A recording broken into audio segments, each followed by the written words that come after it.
பொங்கல் பண்டிகையை முன்னிட்டு பலரும் சென்னையிலிருந்து சொந்த ஊருக்கு புறப்பட தொடங்கியிருப்பதால் தாம்பரம் ரயில் நிலையத்தில் கூட்டம் அதிகமாக காணப்படுகிறது. விவரங்களை செய்தியாளர் சாந்தகுமாரிடம் கேட்கலாம். சாந்தகுமார், பொங்கல் பண்டிகை வர இருக்கிறது. இதனைத் தொடங்கி சென்னையிலிருந்து பல்வேறு ஊர்களுக்கு மக்கள் செல்ல தொடங்கியிருக்கிறார்கள். தாம்பரம் ரயில் நிலையத்தில் என்ன மாதிரியான சூழல் நிலவுகிறது? பொங்கல் பண்டிகை வர உள்ள நிலையில் முன்கூட்டியே விடுமுறை தினம் துவங்குகிறது. குறிப்பாக நாளை முதலே விடுமுறை என்பது அறிவிக்கப்பட்டிருக்கிறது. இதன் காரணமாக சென்னையிலிருந்து சொந்த ஊர் தென் மாவட்டங்கள் செல்லக்கூடிய மக்கள் இன்று புறப்பட்டு சொந்த ஊரை நோக்கி பயணம் கொண்டு வருகின்றனர். அதன் காரணமாக சென்னை அடுத்திருக்கக்கூடிய இந்த தாம்பரம் ரயில் நிலையத்தில் அதிகப்படியான கூட்டம் காணப்படுகிறது. ரயிலில் ஏறி பயணம் செய்வதற்காக மக்கள் காத்திருக்கின்றனர். அந்த காட்சிகளை நம்மால் பார்க்க முடிகிறது. அதிகப்படியான கூட்டம் நடைமேடையில் இருக்கக்கூடிய காட்சிகளும் அரங்கேறி இருக்கிறது.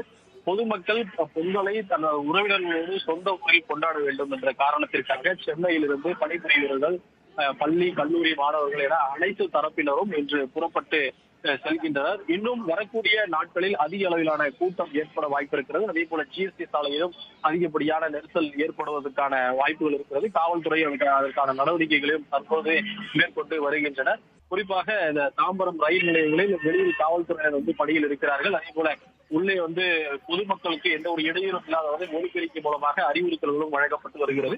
தற்போது மக்கள் மகிழ்ச்சியாக பொங்கல் பண்டிகையை கொண்டாடுவதற்காக ரயில்களில் பயணம் மேற்கொண்டு வருகின்றனர். நாளையிலிருந்து விடுமுறை தொடங்கக்கூடிய நிலையில் இன்றே மக்கள் சொந்த ஊர்களுக்கு செல்வதற்காக படையெடுத்து வருகிறார்கள். விவரங்களை வழங்கியமைக்கு நன்றி சாந்தகுமார்.